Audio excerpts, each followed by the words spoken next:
Hi everyone, it's Maddie. Welcome back to my channel. Today I want to talk about things that you shouldn't say to someone who has just gone through a traumatic experience. There's always that one person who says something and they usually mean well, but the comment they make doesn't sit quite right. Yes, I'm talking about those comments. The comments that get under your skin or leave you with a bad taste in your mouth. Here are some things you shouldn't say to someone who has just gone through a traumatic experience. Number 1, everything happens for a reason. While this can be validating for some people, it can be dismissive and it can feel like their suffering was meant to happen. Survivors can struggle with why something happened to them or their loved ones, and this can create some negative feelings. Number 2, at least it wasn't worse. I used to tell myself this all the time, and I thought that it would be helpful, but it wasn't.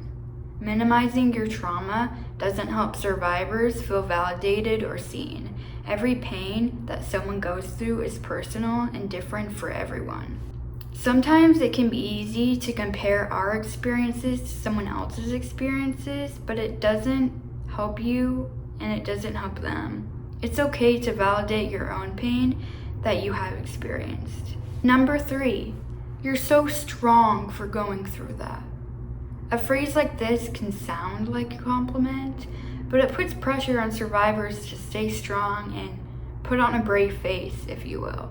Of course, survivors can have bad days, and healing takes a lot of time. Number 4, why didn't you leave, tell someone, fight back, etc.? I ask myself these questions all the time and judge myself, but these type of questions create blame and ignore how the trauma response works.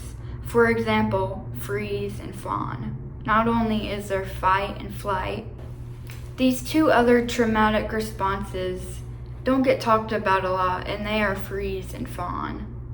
Freezing is what it sounds like, where you freeze in a moment that is. Fawning is where you're trying to please someone else so that they don't hurt you or create more damage to you and your well-being. When you are in a survival situation, your brain and body do whatever it can to keep you alive. I learned that for the most part, my trauma response is freeze, and even when I'm not in a life-threatening situation. Number 5, I know exactly how you feel. No, you don't. You're not me. If 2 people experience the exact same trauma at the same time, the internal process and experience can be different for both people because they're 2 different people. Number 6. Wasn't that a long time ago? Time doesn't erase the impact of trauma. Traumatic memories can last for months or years afterward. They don't just magically go away. It takes time to manage these unwanted thoughts and feelings. So instead of saying these sometimes toxic and unhealthy statements, even if you mean well, here are some other things that you can try to say instead. You could say things like, I believe you. I'm sorry that happened to you. Thank you for trusting me. I'm here and I am listening.